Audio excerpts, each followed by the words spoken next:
de leur esprit. Alors, rien n'est plus normal. Rien n'est plus normal. Rien n'est plus même logique. C'est inhérent à la période transitoire. Toutes les institutions créées pendant la période transitoire doivent être obligatoirement dissoutes et disparaître après la fin de la période transitoire. Vous êtes élu pendant la période transitoire, vous disparaîtrez après la période transitoire. Point. Si, ça je le comprends, on est des humains, le 75 000 livres égyptiens que vous gagnez par mois, monsieur le président de l'Assemblée, vous gêne un petit peu, d'accord, allez, on va vous filer quelques mois le même salaire, après on se calme après. C'est peut-être ça au fond qui le dérange. 75 000 livres égyptiens par mois, ça me paraît, vu la qualité de travaux effectués, la qualité de projets examinés, je crois que ça nous coûte cher, on peut avoir la même chose au même prix, ben, pas avec prix comme ça, quoi. On peut avoir moins cher, quoi. On va aller chez Tati à côté, on va trouver, quoi. Donc, ce que je voulais dire par là, que c'est sur le plan purement juridique et sur le plan purement constitutionnel, il est tout à fait normal que les institutions créées avec la transition disparaissent avec la fin de la transition. Le Conseil militaire, mais aussi cette Assemblée. Il reste le contenu de la Constitution. Qu'est-ce qu'on va mettre là-dedans? Beaucoup de choses et beaucoup de garanties. Et je vais peut-être essayer d'être le plus loin possible des techniques juridiques pour expliquer les choses de façon très simple. Très simplement, ma préoccupation personnelle, c'est le droit et la liberté. Le droit et les libertés, c'est-à-dire les libertés fondamentales de chaque Égyptien. Liberté d'expression, liberté de la presse, liberté individuelle, liberté d'aller et venir, les garanties juridictionnelles. À chaque fois qu'on pose la question de liberté et de droit en Égypte, on nous renvoie toujours à la même formule, comme si c'était une formule sacrée et consacrée, qu'on n'a pas le droit de changer cette formule. Oui, reconnaissance de droit et liberté est autorisée, mais dans les limites prévues par la loi. Tout est dans les limites prévues par la loi. Je ne vais même pas entrer dans le débat et la polémique concernant la charia ou la loi islamique en tant que source de législation. Ça, c'est encore autre chose. Parce que sur le plan de la formulation et de la rédaction législative, il faut déterminer le sens de ces mots. Qu'est-ce qu'on entend par mabadi al-sharia? Il faut préciser chaque mot. On ne peut pas être juriste sans précision. Laquelle ou lesquelles? Quelle doctrine? On a 9. Choisissez. On a l'embarras du choix. Finalement, on a l'embarras, mais jamais le choix. Donc, il va falloir déterminer exactement, comme un juriste sait le faire, et seul un juriste sait le faire, il faut déterminer le sens de ce qu'on y disons. Qu'est-ce qu'on entend par là? L'égalité, oui, ça a un sens pour un juriste. La dignité de la personne humaine, ah oui, ça, c'est un sens pour un juriste. Je ne sais pas moi, l'équité, ah oui, ça a un sens pour un juriste. Si c'est ça le principe de droit musulman, moi je signe demain. Moi, les mécréants, je signerai demain. La question, que ce n'est pas du tout ça qu'on voulait mettre là-dedans. On veut maintenir une formule vague pour mettre tout n'importe quoi. Pour mettre les interprétations les plus excessives, les plus discriminatoires, on laisse après des interprétations qui peuvent être plus éclairées, plus même progressistes. Ils peuvent être parfaitement progressistes. Pourquoi pas? Et toujours dans la charia, et toujours dites par des auteurs de droit musulman très connus. Pourquoi on choisit le pire? On ne sait pas. Pourquoi aujourd'hui? On ne sait pas. Après, je vais avancer. Sans entrer dans le débat interminable, qui va épuiser, c'est ça d'ailleurs le problème, qu'il va, si à l'Assemblée constituante, on va parler toujours de l'article 2, je suis contre de parler tout le temps de l'article 2. À la limite, on garde l'article 2. Il faut la préciser, mais on le garde. Il faut préciser sa portée, je suis d'accord là-dessus, mais on le garde. Mais il ne faut pas qu'on épuise les débats et la discussion là-dessus de façon interminable, comme certains d'ailleurs souhaitent le faire. On parle tout le temps de l'article 2 parce que c'est la seule chose qu'on sait quand on ne sait pas autre chose dans la Constitution, on parle de l'article 2. Voilà. Mais tout le reste, moi je demande 3-4 propositions pour moi qui me semblent fondamentales. Première proposition, ou première idée que je trouve qui constitue une garantie fondamentale pour la protection des libertés dans mon pays. Il faut que le juge interne, je dis bien interne, c'est-à-dire pas l'international, parce que j'ai écrit ça très clair dans le journal Masrelium, c'était clair, net, précis. Je reçois un commentaire, je dis, vous voulez l'intervention des juridictions étrangères? Je dis, c'est marqué, le juge national, Al-Qadi al-Watani, Atargimha al-Zaidi. ما اعرفش ترجمه اكتر من كده، مكتوب عليه القاضي الوطني مجلس الدوله وانت عايز القضاء الاجنبي يقاضينا. Donc je dis avec clarté, je veux que le juge national, le juge judiciaire, le juge administratif, Conseil d'État, contrôle la conventionnalité de la loi. Qu'est-ce que c'est la conventionnalité de la loi? C'est-à-dire la conformité d'une loi votée à la convention, pas une convention qui n'a rien à voir avec l'Égypte. Je dis simplement la convention qui était ratifiée avec l'Égypte et intégrée dans l'ordre juridique égyptien. C'est tout. Rien de révolutionnaire. Le Conseil d'État français, il fait ça depuis 1989, 20 octobre 1989, à Rénicolo.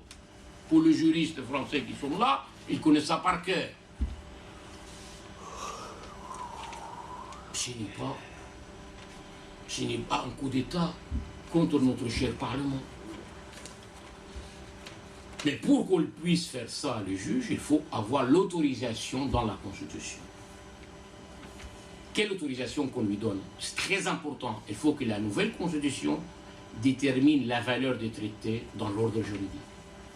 C'est-à-dire dire tout simplement, les traités ont une valeur supérieure à la loi, dans la hiérarchie des normes.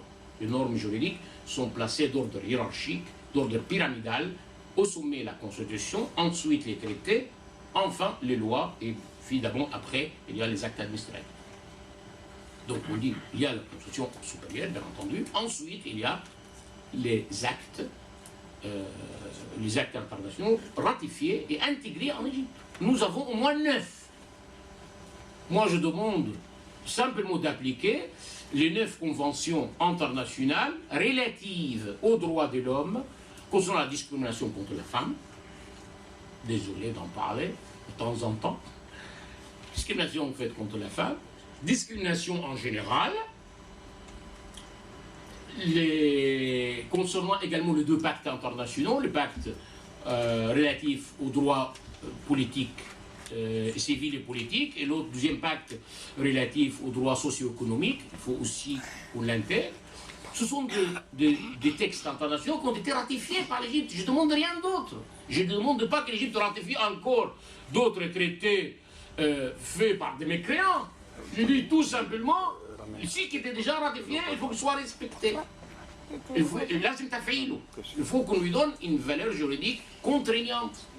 C'est-à-dire écarter l'application de la loi contraire s'il était contre un traité. N'importe quel professeur de droit international, il vous dira la même chose. N'importe quel professeur de droit international. Prenez n'importe qui, dans n'importe quelle université égyptienne, il vous dira, je suis d'accord. Qu'il soit musulman, chrétien, athée, n'importe. Il vous dira la même chose. Ben oui, traité international, la force obligatoire des traités. Je dirais même plus. Un étudiant en 2e année qui vient de terminer droit international, programme 2e année à la faculté de droit, il dira la même chose. Parce que c'est ça qu'on lui apprend. C'est de droit.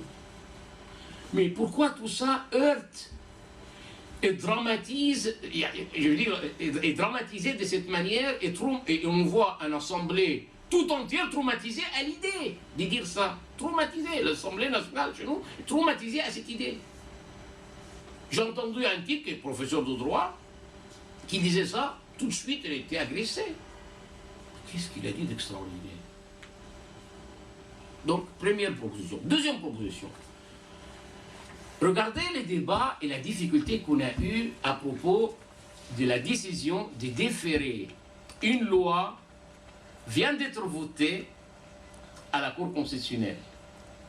Qu'est-ce qu'il a dit, la Cour constitutionnelle? J'ai l'arrêt là, sous les yeux, et dit la Constitution ne m'a pas donné la compétence d'exercer un contrôle a priori.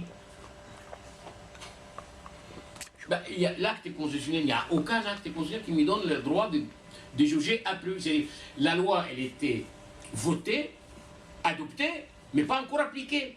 Alors, comment la Cour constitutionnelle est saisie? Elle est saisie à l'occasion d'un litige, et devant le juge, à propos d'un litige de fonds, vous faites une demande au juge en lui disant, attention, ce qu'on appelle en France depuis 2 ans la QPC, la question prioritaire de constitutionnalité. À l'occasion d'un litige, vous trouvez qu'il y a une loi qui vous sera applicable dans ce litige-là, et vous dites, attention, la loi que vous voulez appliquer, monsieur le juge, était contraire à la Constitution. Il dit, d'accord, attends, je vais déférer la loi d'abord à la Cour, au juge constitutionnel, j'entends son avis, après je reprends le procès. Voilà, ce qu'on appelle la contrôle a posteriori, après l'application de la loi, à l'occasion de l'application de la loi. Mais contrôle a priori, ça existe en France encore, et la France en fait, et l'Espagne également, parmi les pays qui ont déjà élaboré un contrôle essentiellement a priori de la loi. C'est-à-dire quoi? Une fois la loi votée, elle est déférée au bout de 30 jours, sauf en cas d'urgence, la durée est réduite à 8 jours, elle est déférée au Conseil constitutionnel qui doit statuer. Le Conseil constitutionnel, une fois statué, c'est une décision qui n'est fait l'objet d'aucun recours après. Sous certaines conditions. Aucun. Absolument aucune condition. Il appartient à 40, dans ma proposition 30 ou 40. En France, c'est 60 députés, 60 sénateurs, ou président de la République, ou premier ministre, ou président de 2 assemblées, ils peuvent déférer la loi. Aucune autre condition. N'importe qui de ces 3-4 personnalités peuvent déférer. Il n'y a pas d'autre condition. Si la loi a été déclarée conforme, ça y est, c'est terminé. Si la loi n'est pas déclarée conforme, on ne peut pas le promulguer. On ne peut pas promulguer la loi déclarée par le Conseil constitutionnel non conforme. Ma proposition, c'était quoi? D'instaurer un contrôle de constitutionnalité des lois a priori. Une fois, et là tout de suite, les mêmes types, le défenseur là, des actes parlementaires, dès qu'ils sont à la télé pour nous dire, ah ben non, c'est une ingérence. Ça veut dire quoi? La loi est votée par l'Assemblée majoritaire, donc il doit être appliqué immédiatement. Mais vous pouvez dire quoi? Vous pouvez dire tout simplement des choses contraires au principe constitutionnel. Donc il faut vérifier toujours la conformité au principe constitutionnel. Vous ne pouvez pas maintenir cette situation. Pourquoi? Le fondement constitutionnel est simple. Qui est le titulaire de la souveraineté? Le titulaire de la souveraineté, c'est le peuple. Qui exerce la souveraineté? Les organes constitués. Première année de droit. Première année de droit. Qui exerce la souveraineté? Les organes constitués. C'est-à-dire l'Assemblée nationale, le Majlis Shura, le gouvernement, organes constitués. Il exerce sous le contrôle du souverain. Seul souverain, c'est qui dans un État démocratique? Le peuple. Donc, vous ne détenez pas la souveraineté, je suis désolé. Vous exercez la souveraineté sous le regard du peuple. Donc, il faut vérifier si vous l'exercez en conformité avec le texte constitutionnel voté par le peuple ou pas. C'est tout. Parce que ça, l'expression directe de la souveraineté, l'acte référendaire qui a voté la Constitution. C'est si simple que ça. Troisième proposition, ça c'est le contrôle a priori. Accorder au président de la République quand même le droit de dissoudre l'Assemblée dans le cas de crises graves, comme la crise qu'on vient d'avoir là, entre l'Assemblée nationale et le gouvernement. En quoi consiste le problème qu'on a eu il y a quelques jours? L'Assemblée voulait agir comme si, ils se sont pris au sérieux, quoi. Les gars, ils se prennent au sérieux. Ils ont cru vraiment que c'est une assemblée permanente qui doit agir de façon permanente comme n'importe quelle autre assemblée et à pouvoir dissoudre le gouvernement. C'est-à-dire demander la démission du gouvernement, quoi. Là, c'est vrai, comme c'est une assemblée transitoire, elle n'a pas de compétence de cette nature dans la déclaration. Et d'ailleurs, c'est ça qui montre, preuve supplémentaire que c'est une assemblée transitoire. On ne lui a pas donné par la déclaration constitutionnelle, par l'acte constitutionnel de mars 2011, on ne lui a pas accordé ce pouvoir le pouvoir de demander la démission du gouvernement, mention de censure contre le gouvernement, puisqu'il n'y a aucune procédure n'est prévue dans l'acte constitutionnel, aucune procédure.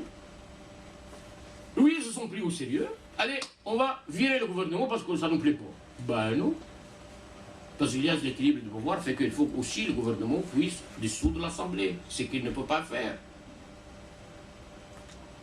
C'est-à-dire, c'est ça qui est important en droit constitutionnel. On ne peut pas s'improviser, encore une fois, juriste. Ce que je constate depuis ce qui s'est passé en Égypte, que nous avons tout d'un coup 80 millions de juristes avec 80 millions de constitutions déjà rédigées.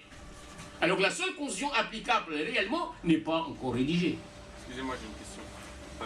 On peut peut-être faire la constitution après. Après, on fera toutes les constitutions que vous voulez. Bah, allez-y, poursuivez. Voilà. Donc, juste parce que je vais terminer. Donc, ce que je constate, c'est quoi? C'est que la vraie constitution n'est pas encore là.